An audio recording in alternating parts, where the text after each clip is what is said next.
edition of Numismatic Theater.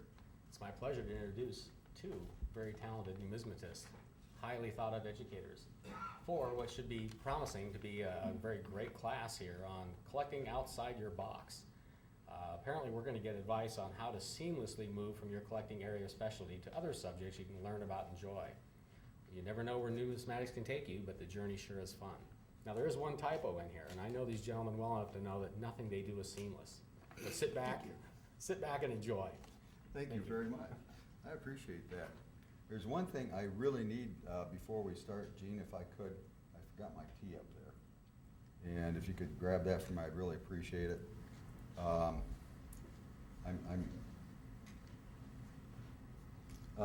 This is designed, or what Jerry and I foresaw on this was really just kind of a walk through the park. This is not meant to convince you to what to collect, or it's just things that you start down one road and you can end up any place, and that's what's the fun about numismatics for me anyway. Probably one of the greatest comforts in life would be to be able to have one series and be happy. Well, sometimes I see things that I really like, and I'll buy them, and that's the journey you never know. My specialty, and my first really love after I stopped collecting U.S. coins in about 1983 or so, was I found Byzantine coinage. I think it's really not a case of I found it, it found me. I experimented with some hammered, English hammered. I thought it was kind of fascinating, or intriguing pieces of silver. And then one thing I noticed, they were too uniform for me. And I had an opportunity to buy a small group of 30 Byzantine coins from one of the local dealers for like $10 a piece. And I opened them up and I looked at them, and out dropped these wonderful things of copper, bronze, if you will, Byzantine coinage. Some of them had M's on the reverse. I had no clue what that was. Some of them had E's. Again, same thing. I knew they must be denominational. So I picked up a book. The first book I bought on Byzantine coinage was a group of essays that were issued by the ANA in a hardbound version of the Numismatist that dealt with ancient coinage, and one had Byzantine, and it showed how they were denominated, and so I had a lot of fun with them. And then the next one I bought was the David Sears book, handbook, or the Byzantine coinage work that he did along with Roman coins. And what I found was, gosh, nobody really had them. Nobody had any use for them. You'd find them in junk boxes, and you'd get some pretty cool stuff out of them, really inexpensively. So I began on that journey, and it's taken me to some rather interesting places. This coin that we're looking at is one of the Anastasius I. Anastasius I is, to numismatists who collect Byzantine coinage, is where Byzantine coinage starts. He, like Diocletian before him and other Roman emperors, reformed the coinage in about 491 AD. There was problems with trade. There was old Roman coins. There was no value on them. People would call a little third bronze, which is a real small bronze coinage, they'd give it one value, and another place they'd give it another value. Anastasius was a real administrator, and what he said, okay, enough of this. I'm going to reform this coinage so everybody will know what the coins they have in their hand are worth and what they can use them to purchase with. So they're very intriguing pieces to me. It just got me all excited. So let me turn my radio off. I'm sorry. This particular piece I bought, and again, it was not a junk box, out of a dealer's stock, but I just fell in love with it. I thought it was absolutely gorgeous, and it really is a very nice example of these things. I used to call myself a collector of the ugliest coins minted, because they're not beautiful, but to me they are. And I found out later that I was looking at as my tastes developed, I kept buying more and more books, and I found this coin as a plated piece in one of the major works of Byzantine coin research. And it just surprised the heck out of me. I looked at it and said, damn, that's my coin. So it was very exciting. So that took me to other places, and if I could have the next slide. This next one that he's bringing up right here is a piece that I picked from a dealer who had bought a bunch of the stuff in New York. And so I sat down with him and I said, I'd never seen that one before. So I ended up buying it, got a good price on it, and lo and behold, after a full weekend of research, in one of the books I never figured I would use, Harlan Burke's book on this is successor to the Sestertius, there this is found. And this is a coin minted by the Emperor Constans II in Cherson. And now Cherson's on the Black Sea, and today we call it Sebastopol. At that time, it was the end of the earth. And probably a lot of people would probably say now that it probably still is. We have no idea where it is, but it's a very favorite resort spot in southern Ukraine on the Black Sea. So it's a prized piece in my collection, and I found out it was extraordinarily rare. Can I have the next piece, please? So, you develop. It's like, when you're a kid, a candy, I remember when I was a kid, you could get 2 for a penny, some of these candies, or a nickel for a candy bar. Now the candy bars are $1, but still that's kind of affordable. So from the Byzantine period, I then kind of went into a period when the Byzantines lost basically North Africa and an awful lot of what we would call Palestine and Syria today. And this is an imitative piece. It's named Arab Byzantine coinage because it kept a lot of the same attributes that the Byzantine pieces did.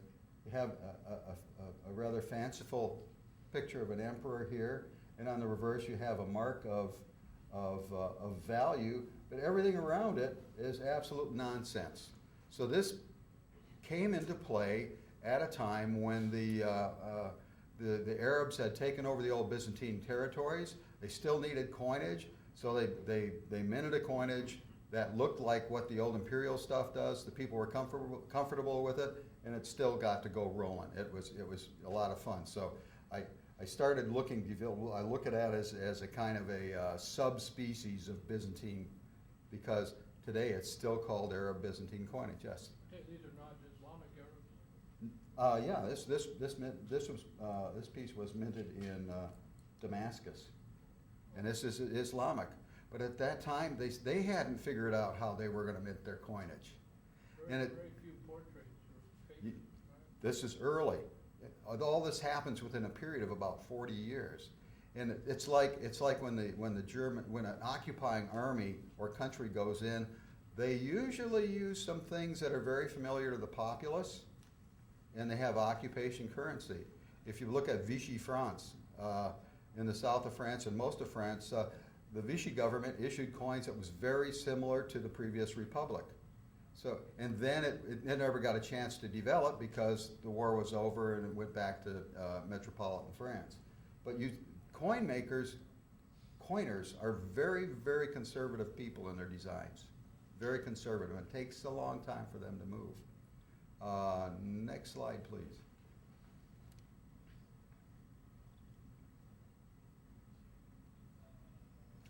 From there, as you can see, there's a pattern here for me. I love bronze.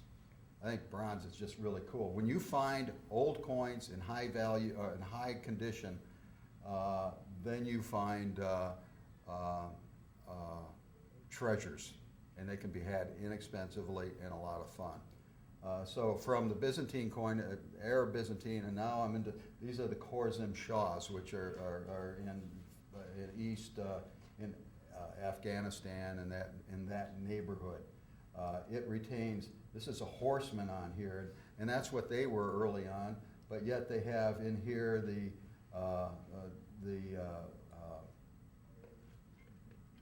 note that there's only one God, and that is Allah. So you still have their former things that were important, yet in comes the Islamic theme. could I have another slide, please? So it's going out of my box. I look at my box here, and so I start pulling things out or putting things in. And this is a piece that I picked up at a convention in, I'm trying to remember where it was. But I was starting to look for Arabic pieces in nice bronze, and I found this at a dealer's table, and it was really kind of cool. Well, it turns out it too was a very rare piece. I had no clue, but this is a fully Islamic piece of this individual from about 1222 AD or 600 AH. That's after Hijra, after Muhammad's flight from Mecca to Medina. And that's year one. When he did that, that was year one in the Islamic calendar. So with that, you know, I mean, all these things, they build upon each other, the history comes together. No coin exists in a vacuum. There are other things around it that are going on. And if you could be aware of that, you can take yourself on all kinds of trips. And leave your mind open if you can. I'm not saying it's by any means that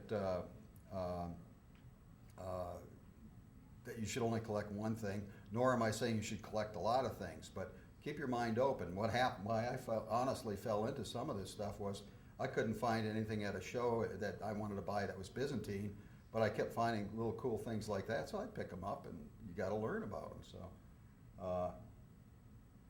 next slide, please.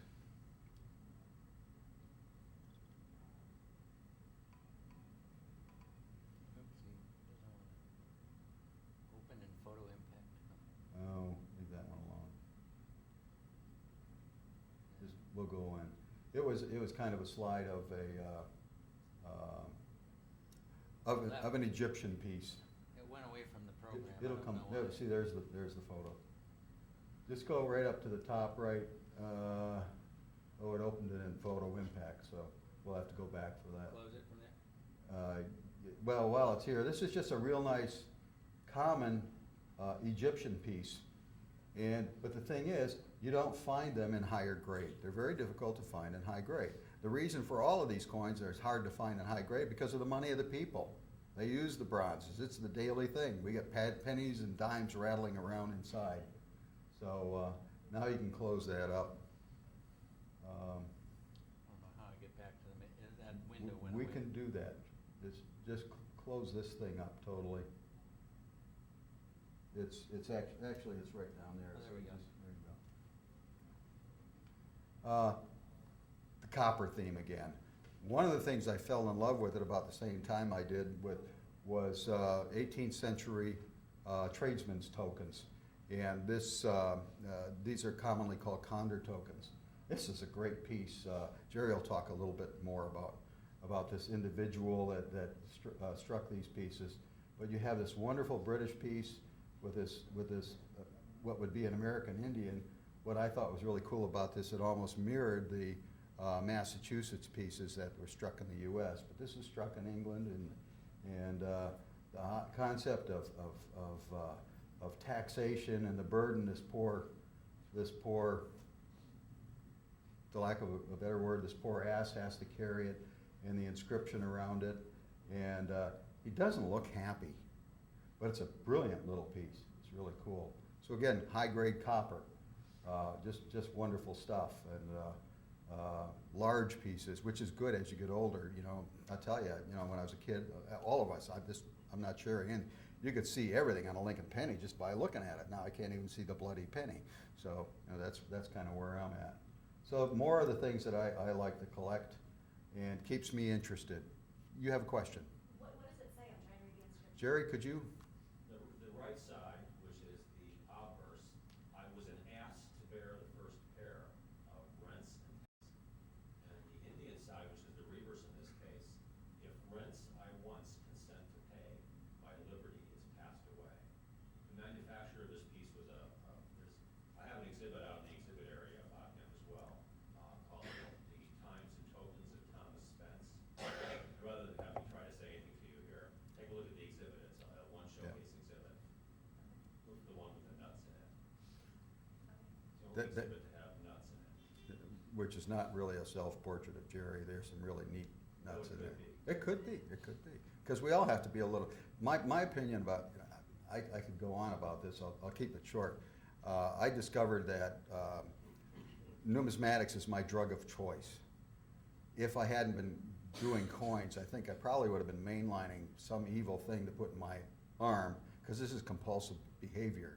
Fortunately, I found these instead of the other stuff. I'm still here, and I wouldn't be if I did that stuff in my arm.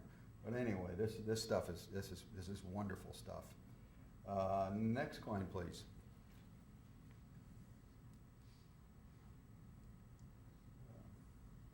This is another in the series of British pieces. So you can go from the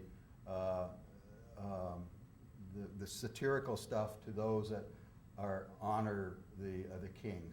And not all of this series honored the King George, but this is a wonderful example. This is a penny token. It's quite nice indeed. High grade on this one. Next one, please.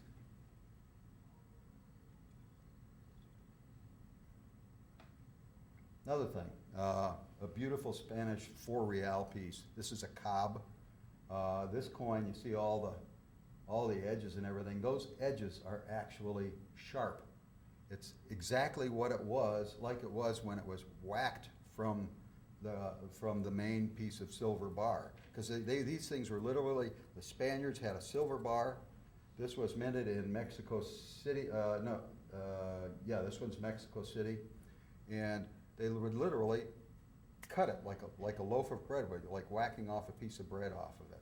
They're very irregular flans, and the striking is kind of tough. It was functional to get it out there, mark it for the king, so the king got his, and it facilitated trade in all of the colonies of America, whether they're North or South America. This freely traded. This is colonial coinage at its probably its most primitive from the standpoint, but functional 4 real. It's a lot of money. So that led me there again. Weird stuff, and it's just a kick in the butt. I just can't get enough of it. I must have more. So unfortunately, there's a sad story to this that I won't go into, or else I'll start crying, and that would be unseemly. So next one, please.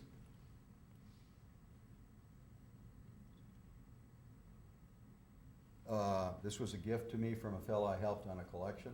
This is a Vietnamese piastre from about 1842. It's about the size of a silver dollar. It's early in my career, but of taking photographs, but it's a lovely coin. Just an absolutely beautiful piece.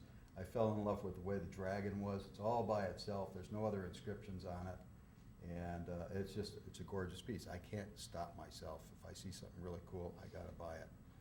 Ask Frank, he knows, right? He's kind of out of the box too. So next one, please. I'm hurrying through this so I can give Jerry a chance to get up here. This is a neat piece that I found at a show in McMinnville many years ago. It was a good buy. I had no clue what it was. This is the obverse. This is the reverse. This is a copper shell of a what would normally have contained the original metal. This would have protected the original metal, and they struck these in very thin copper, and so you get this nice obverse, but this is incuse. And the interesting thing is, nobody has yet found a metal that would have been encased in one of these.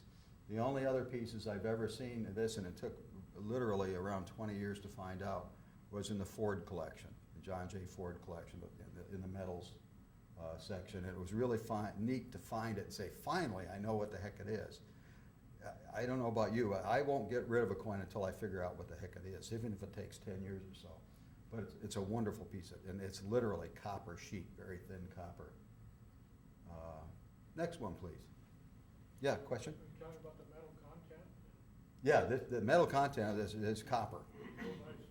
Specific gravity? Is that, No, it's pretty obvious. It's very, very thin. I just don't know how far you can go with specific gravity. Seems to me you can get that combination of metals several different ways to get Well, it is probably alloyed with a small amount of zinc. So it's malleable, or not malleable, so it'll hold and not be disturbed. But this is a very fragile piece. I've got a Greek coin that the specific gravity is 9.2, which is the specific gravity of nickel, but I'm sure it's Yeah, silver yeah. and something else, but not copper. Yeah, well, this one's pretty red, and it's rather intriguing. This is a recent piece I found at a coin show probably about a year, at our coin show in the PNNA Willamette Coin Club coin show in October. And I was walking the floor, I was looking for another metal. I looked at this at a dealer's table. This is a plaquette that's about this large. I don't know if you can see that, but it's pretty large. And I was intrigued by the knight, and I tried to do some research. I knew it was struck by medallic art. The artist is down here, and I did some research on him. He turns out he last held forth at the University of Utah, and he's a sculptor, but he made this piece of medallic art. I also found out that at the how many of you are native Oregonians or Portlanders? Nobody. Wow, besides me and Jerry. Well, yeah, but at the main branch of U.S. Bank downtown, that building was built and had these wonderful roundels of buffalo nickels. It had seated Liberty quarters. These things are about this big. They almost look like galvanos. And he also designed the doors for the one of the Mormon tabernacle, or not tabernacles, but you don't call them cathedrals. Thank you, temples, and a very prolific fellow. But this is one of the only medallic ones that he had, and it was given to General Charles H. Martin in 1940. This gentleman was a former governor of the state of Oregon, and given to him by basically the Realty Board in 1940. Excuse me. Each one of these ringlets, normally they will use a punch to duplicate all this. Each one of those was individually sculpted. Wonderful piece of art, a really wonderful piece of work. State of Oregon shield up here. Excuse me. Next one, please.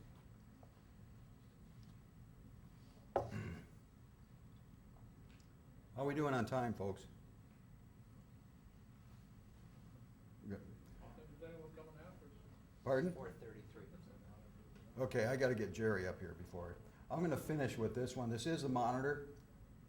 I also couldn't stand it because I liked Civil War tokens. I thought they were really cool, but there's so darn many of them, and I didn't want to get totally involved in them. So I decided I enjoyed the history of the Civil War.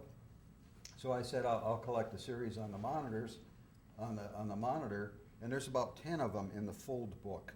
And I think 8 are collectible, 2 are not, because they're basically unique. This is a real neat picture of the monitor, and it's a pretty high grade piece. So I can work with that. I haven't added one to my collection in probably 4 or 5 years. So I've reached a wall, but I really enjoyed pulling those out and looking at those tokens periodically, because they are a lot of fun. So I'll wrap it up. That's my outside the box, the things I like to keep an eyeball peeled for. You never know when it's gonna happen or when it's gonna bite you. But the only problem is you create other boxes. And with that, anybody have any questions or observations, or are like afflicted? Okay, I got it one.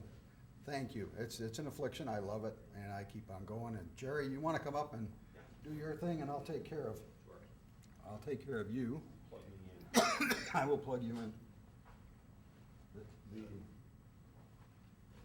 top, Jerry. The bottom one is the top one is just a light. Okay. Do you have a CD? Yeah. It's being applied. I'll take care of this now. I can run it. Thank you. Appreciate it, Nathan.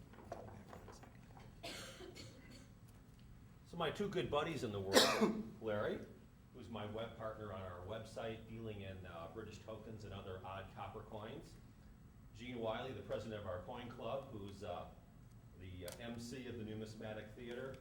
We're the three good buddies. We hang out a lot together and do a lot together. We all love copper coins. That's the running theme.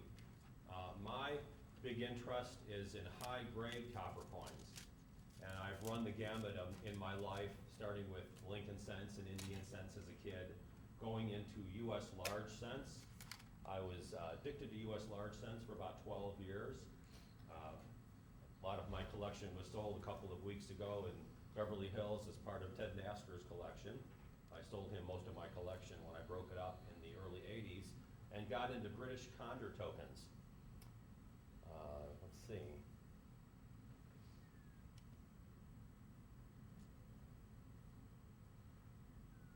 There you go. Oh, he made a PowerPoint for you? Yeah, it doesn't matter, either Great. one, either that or the other one, either one works. The PowerPoint might be a better one to use, because I think it'll allow you to use the remote, or I can use the remote. Okay, Why are we having not a problem. a grid? That's just because he put it in there. The grid? Yeah, it's part of the program when you're setting it up. Let's use the other program on there then, the other one. Well, that's what we're gonna get to. Let's see, slide. Do you want to make it go full screen?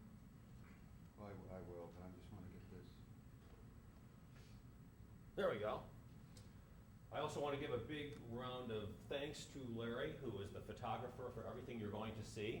He takes fabulous pictures. As you can see, this is what copper collecting is all about. Just beautiful color. This is a Norfolk token from 1796. It's a typical example of a fabulous Condor token. But, and from here I can back up out of the box in either direction. I can go the more boring route back to my childhood. Next picture, please. Hopefully we can get that. I haven't figured out this remote. I guess I will. And maybe I won't. Yeah, I know. I'm just trying to figure out which control to use. Are these pluses and minuses on it, do you know? These are figures of Asia, Europe, and America presenting gifts to Britannia, by the way. Anyway, never mind about that one. So this is an example of an Indian cent going more modern, a beautiful condition red Indian cent, because there's a big craze for red color in copper. I used to grade at PCGS. I was really good with the 66 grade. So this is a 66 red Indian cent. It's very nice, but dead boring if I'm trying to get more excitement in my life as far as collecting goes. Next picture. Let's hope this works, Jerry. I just know how to use this remote.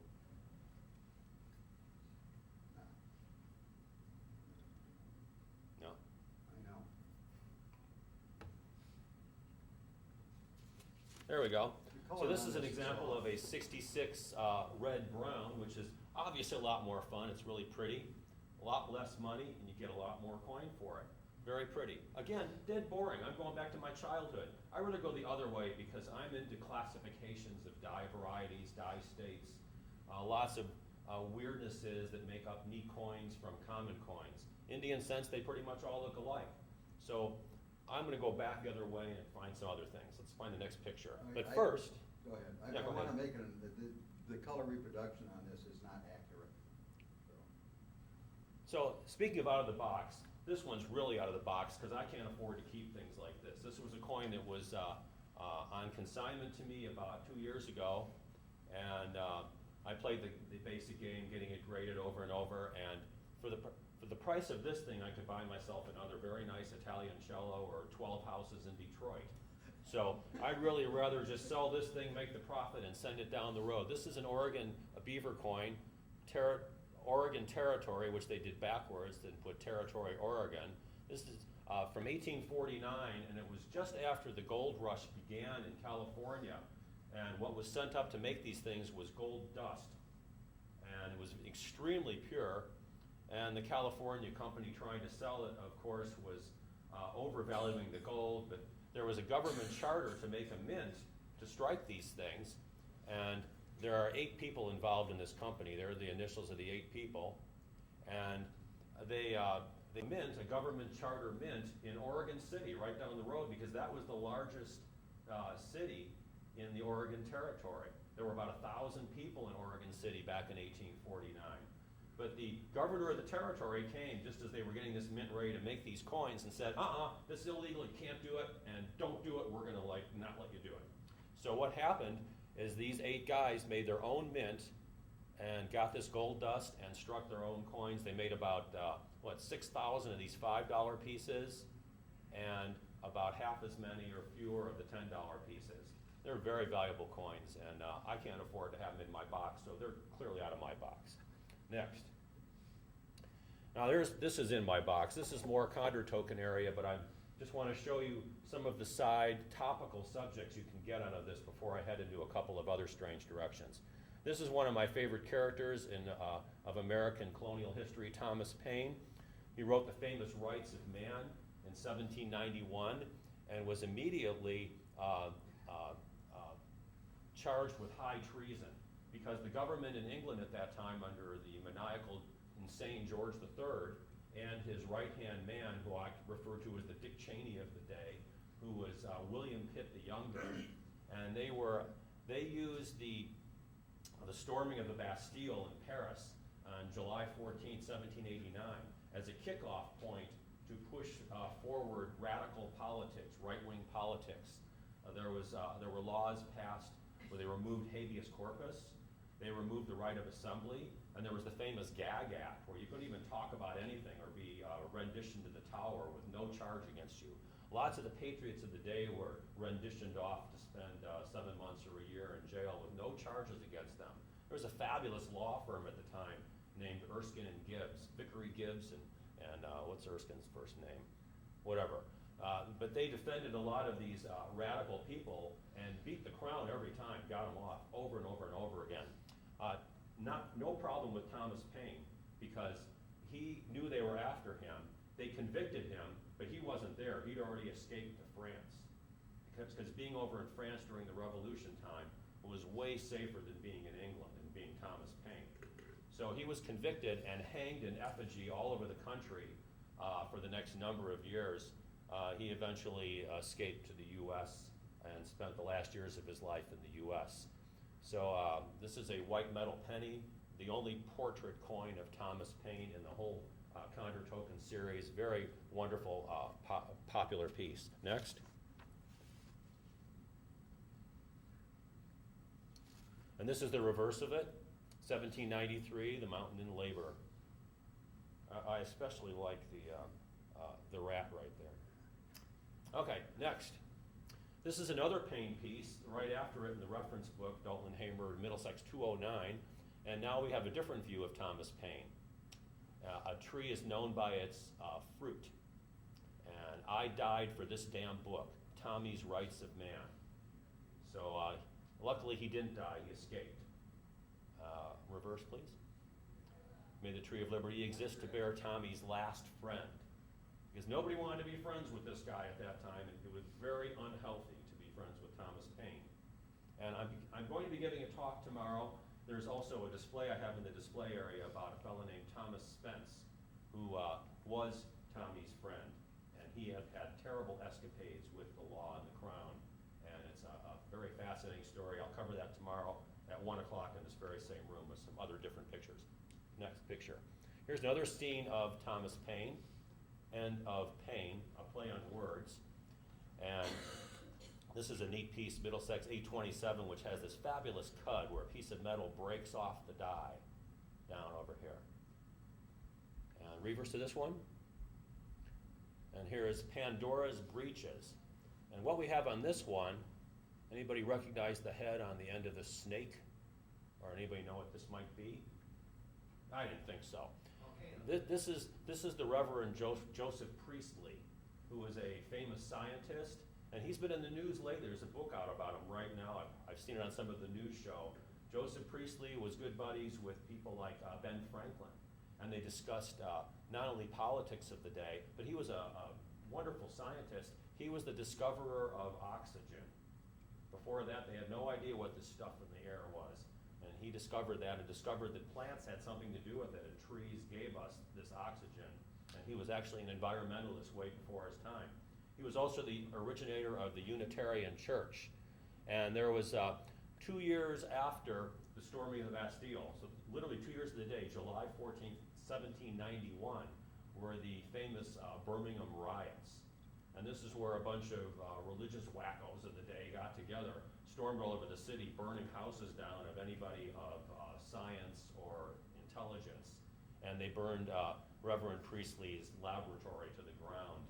And he took off as well. He also spent the end of his life in America after that. The breaches are because in 1792, somebody placed a bunch of combustibles in a pair of breeches in the roof of the room below the House of Commons in an attempt to burn down the place. And it was caught, and it was attributed, just like the riots the year before, it was all attributed to Reverend Priestley. They didn't like him very much. He was too smart, and he was a rabble-rouser, and the Crown wanted to get rid of him. So he's another guy, got out of town as fast as he could. Next picture. Oh, wait a minute. Yep, I forgot I should have introduced this one. Definitely out of the box is a person like Gene. Gene and I were able to go on a cruise with his wife and my sister, and a lot of other people to Mexico a couple of years ago. We paid somebody $10 to have this iguana on his head. And Gene and I collect together. We have a mutual interest in tokens. So let's get to the next token. This is a token by that radical Thomas Spence. This is, he believed in, he loved cats because in society live free like me, because he believed cats were free to do whatever they wanted, whereas the rest of us have a big problem. If lords all mankind are, then they ye rents should share. And he published a penny weekly called Pig's Meat, or Lessons for the Swinish Multitude. This man had serious problems with the crown. He was imprisoned 5 times between 1791 and 1801, had a very rough life. Again, I will talk a lot more about him tomorrow. This up here, this thing that looks like somebody's whipping the kitty, is actually a clash mark from this, because Spence struck all his tokens on a screw press while he was running from the law, and they were not done in a consistent, really clean way. There's lots of goofy stuff that happened. Again, I'll get into a lot of that tomorrow. This is a farthing cat token. Spence made 3 different tokens with cats on them. Next picture. And this is what we call the freedom cat. I among slaves enjoy my freedom. And of course, much gratitude brings servitude. Dogs will just kind of do anything for you, but cats are more independent. So he loved his cats. This is a really cool halfpenny token. And next one, remember the freedom there? This is what we call the Liberty Cat. This is only a 1 appearance piece. This die is used 1 time in combination with a self-portrait of Spence before the Revolution, because he wanted a revolution very badly to get rid of the evil crown and William Pitt. So this is Thomas Spence in prison in 1794 for 7 months on a charge of high treason. And he came out of prison quite ill and made these tokens for a while, for about a year. And then he had to sell all his dies and flans and pieces that he made to the coin hustler supreme of the day, Peter Skidmore. But it's really cool. So Gene and I both like these cats. These are the only cats in the 18th century series. We both have a collection of the 3 of them. But we discovered also that in the 17th century, next picture, the 17th century, there's this thing from 1650 from there's the date right here, 1650. And this is from a pub at the Cat in East Greenstead. It's gotta be a pub. There's always East, which is east of Cheap, of course. And of course, everything's about alcohol in England and everybody's drinking. So this is a pub token. And this is just the most charming little thing. I mean, how many places do you find a house cat on a thing like this? So Gene and I have collected this piece mutually. We trade it off every few months. So sometimes it's in my box, sometimes it's out of my box over in his box. All right, next picture. And this is another one that Gene located. This is called the Civet Cat token. This is a 19th century British token. And this is from a perfume company, Kendall and Son. And they manufactured perfumes. And they experimented testing their different perfumes on the glands of these civet cats. And of course, they had a lot of problems killing lots of cats, but mostly they kept them alive and just tortured them and scraped their glands out and did awful things to them. And it's a really cool piece. It looks like little bits of corrosion on it. But these are actually bits of raised dye rust, which is totally good. Once something's raised and not into the coin or rotten, it's a really good thing. This is just beautiful condition. The cool thing about these civet cat things is they found out that by feeding these civet cats, the Vietnamese figured this out, by feeding them coffee beans, coffee berries, they would drop back out in their excrement later on, and it gave the coffee berries a fabulous flavor, which sells for $100 a pound. Well over that. Well over $100 a pound, and it became a really hot item. And everybody's heard about it now. We don't have civet cats doing this anymore. They found out that various monkeys work for this as well. So they're counterfeiting. They're counterfeiting a civet cat poop coffee. Right. All right. So Gene and I collect cats together. This is again in his box at this point, so out of my box. Next thing. I also I move a little bit because Condor tokens are about George III, and the reason they made Condor tokens is because George III was crazy. He had acute intermittent porphyria, plus he was a nutcase anyway, and he had this William Pitt person. So all they were doing was making gold coins basically by the time the British token craze started in 1787. George III started his reign in 1760, and the only copper they made was between 1770 and 1775, and it just ended. And so there was no small change by 1787, which is why the token craze started. They needed money, and tokens were originally a form of money. A token is a unit of money made privately. A coin is a unit of money made by a government. A medallion is made by anybody and has no value. Those are the three things we deal with metal things. So this is a first year of issue, 1770. It's a regular royal halfpenny. And next picture. This is the same thing, another 1770, but this is a proof because first year issues of all the regal coinage, they made proof sets. So there's not proofs every year of this series, just the first year. So this is the difference now, proof versus mint state previous to this. I also like error coins. Next picture. I haven't gotten to it, never mind. Two pictures. So this is a penny from 1807. This is the bronze proof. This is after the token craze because the government, the Crown, asked Matthew Bolton in 1797 to make some coinage. And they made this fabulous, famous tuppence cartwheel. And then after that, they made other intermittent years of copper coins. This is an 1807 penny. And you can tell the Bolton and Watt Soho products are just fantastic. He's the greatest coiner of all time. And just fabulous things. Next picture. This is that tuppence cartwheel. It should have been before that last picture. This is from 1797. It's a 1-year type coin, and it's just 2 ounces of copper. It's a gigantic, big, fat thing. And this is a bronze proof. The proofs of the tuppence cartwheels are always bronzed. The mint state pieces are never bronzed. And that's something that Bolton and Watt did frequently at Soho. They have always made a difference between the mint state business strikes and the proof specimen things. Something you could obviously tell really fast. Next. Okay, here's an error of a 1773 halfpenny. This is a flip-over double strike, but it's a beautiful 180-degree alignment difference. So see that if this were over to the side, it wouldn't be as cool. But the fact that it's exactly 180-degree rotation. And here's the head of George. See this? Upside down. Very cool error coin. 1773. Next one. This is a double strike, 180-degree rotation, no flip over. So it looks like something you'd find in a medical school full of really sick work students. I had a friend tell me a story once, which this reminds me of, but I won't get into that right here. But this is very cool. It's 1774. It's really neat the way this sets up. Okay, next. This is a triple strike, 1775. Where is that? Oh, there we go. There's a date there. There's a date here. And there's another date, I think, right over here. Triple strike, 1775. So I'm still looking for 3 more dates to complete my error set of George III halfpennies. I need 1770, 1 and 2. If offer them to me. All right, next picture.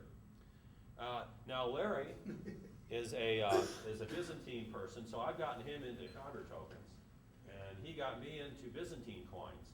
But I like, because I'm not getting any younger, I decided to collect really big coins. So I settled on Justinian the Great, who reigned from 527 to 565. He was the third Byzantine emperor after Anastasius and Justin I.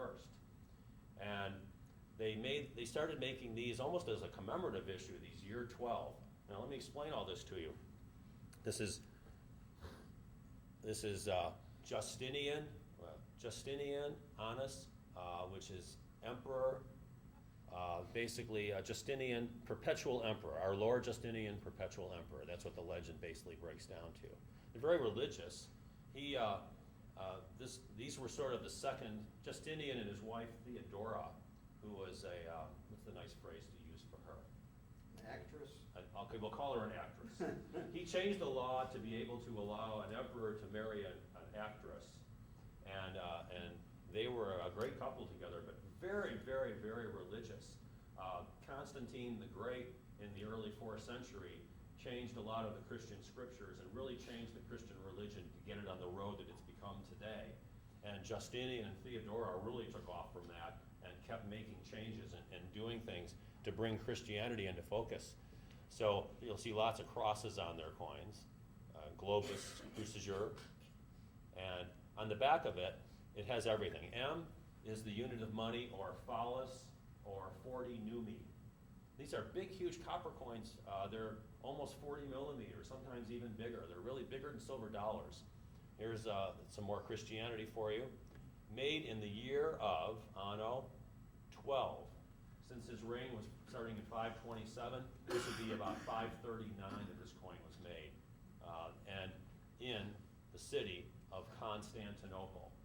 Now, the little B over here, in the Constantinople Mint, there were 5 different coining rooms where they had these various people probably chained to desks cutting dies, because when you take a hammer to whack these things, how many coins are you going to get out before the thing's breaking? You got to cut a new die.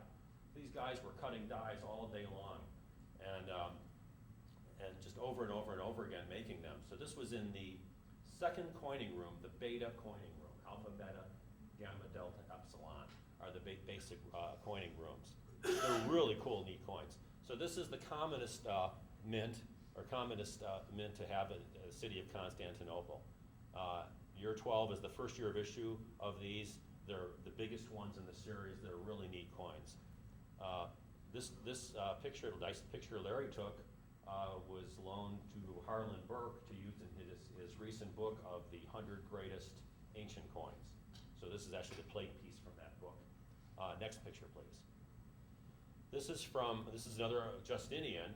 This is also year 12 from the Alpha coining room, the first coining room, and this is from the mint in Cyzicus, another city. But they have a different style head. This guy's got sort of beady eyes this time. And just think, if you were some slave in a room cutting dies, they said, make some pretty pictures of Justinian. Well, nobody's ever studied the die variety collection of this series. There's just zillions of different coins. They made a lot of them. And they're all different die varieties, different portrait heads, different eyeballs, different mouths, different everything. And they're hilariously different. Next picture, please. Here's a later one from Cyzicus, this is 10, and this number, if the number is even on both sides, it looks like a U with the line, that's a 5, but the uneven top to it is year 6, so that's 16, which makes this 543 from the Alpha coining room, the first coining room, or Officina as it's known, and again from Cyzicus. And here we have a really fabulous piece. I just got this recently. This is really cool because this is from Antioch. Now Antioch was destroyed by an earthquake in 526, and yeah, that's right, and renamed Theopolis, or City of God. And this is the first year they made these in Antioch. This is year 13. And because they were having problems because of the earthquake and the city was destroyed, They didn't make them again until year 16, and then it's sort of sporadic after that. It's a really goofy kind of tough one. This is from the Hunt collection, auction in 1990. I just was offered this piece and bought it immediately. I was very excited by it. It's a really neat piece. Next. This is a funny one. This is year 13, and what does this say? Well, I found this online about 6 months ago, being sold by a dealer in Northern Europe as Constantinople. Well, it's not C-O-N, it's actually C-A-R. And the coining room in this one, there's only one coining room in Carthage, and there's an S there. So there's no S in alpha, beta, gamma, delta, epsilon. So this has a double proof that this is Carthage. And of course, when they struck these things, there were hammers, and they just went bam, like this, and the hammer would go boom, and bounce a little bit. So literally every one of these has some double striking. The double striking on this, in the middle of the reverse, is what tricked the other dealer into thinking he had a common Constantinople. And so he sold me this really lovely piece for a tiny fraction of what it was worth, which was a really nice thing to find online, proving you could just look at your computer at home and sometimes make some money and get some really good buys. So there's 2 years, they only made them 2 years at Carthage, year 13, next picture, and year 14. And this is a clear one, so you can see what it really would say if it weren't double struck. This is the fathead variety. He probably had too many buffets that way. Next picture. This is from Nicomedia, year 14, from the Alpha Room, or the coining room, Officina number 1. And this is an example because these things are dug up in the ground, and if they get a little bit wet, look what happens. The patination did not set on these. So it's a little bit of missing patination here, but look at the beautiful sharpness of this. I like it when they've got nice mouths and full beady eyes and a nose. Okay, next. And this is the last picture, and this is an error because this is also Nicomedia, but it was a dyslexic die cutter, and this is from year 10, 20. This is a 5 and 2 1s.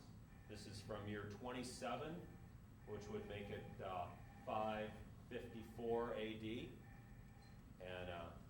And this is, look at the dyslexic mint mark on this. Instead of saying Nico, it's Inco. And nobody's ever heard of this piece. It's not in any of the reference books. And he looks like he's wearing sunglasses, which is kind of funny. A really, really strange coin. So that's some places where I go out of my box to look for different things. And my basic overall theme is copper, and nice high-grade copper, and nice big coins with historical significance. I think when you can tie in historical significance to your collecting, it's a lot more fun than just having dates in a series in an album. And you can learn a lot that way. Coins bring us history, and they open up that whole world to us of what's happened before, so we can learn through history of what might happen in our history. There's a lot of parallels and neat stuff to learn. So, any questions? Yes. Are there a lot of counterfeits in ancients and Byzantine? There's a lot of counterfeits in ancients, but I don't remember seeing. Do you remember seeing any Byzantine counterfeits? There are some. In the back of the Seer book is a listing of some very famous, it's called the Lebanese school that came out in about 1960, 61, 62.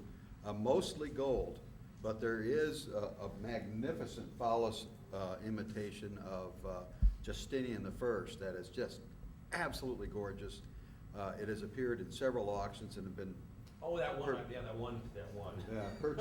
purchased by some people, and I got it from a dealer who realized that the person that sold it to him appealed to greed, and the guy bought it thinking he was going to make big bucks. The only smart thing he really did was get rid of it, and that's what you should do. If you really screw up bad, Out of sight, out of mind. get rid of it. Don't keep it in there and say, because every time it'll make you really angry, and you'll sit there. This is hilarious because Larry gave that thing to me, and because it's a fake, I threw it in one of my boxes at home. It didn't go with. It's not collection worthy. It's not really box worthy. Give what to you? That Counterfeit? That counterfeit. No. Yeah, you did. It's in my. No, you didn't. I'll show it to you. Anyway, Anyway, so I'm online and on some website, and I see this really high grade year 12 Justinian. So I buy the thing, and it comes in the mail, and I look at it, wow, that doesn't look right. And then all of a sudden I go, oh my goodness. And I get the one that Larry gave me out, they're absolutely dead identical. I mean, totally same fabric, same fake, same everything. So, of course, I returned that piece. In the British Condor series, there's lots of counterfeits, but they're contemporary counterfeits. They're made at the same time. So those are in the reference book and collected and valued right along with the regular ones. So an old counterfeit's just as good as an old real thing.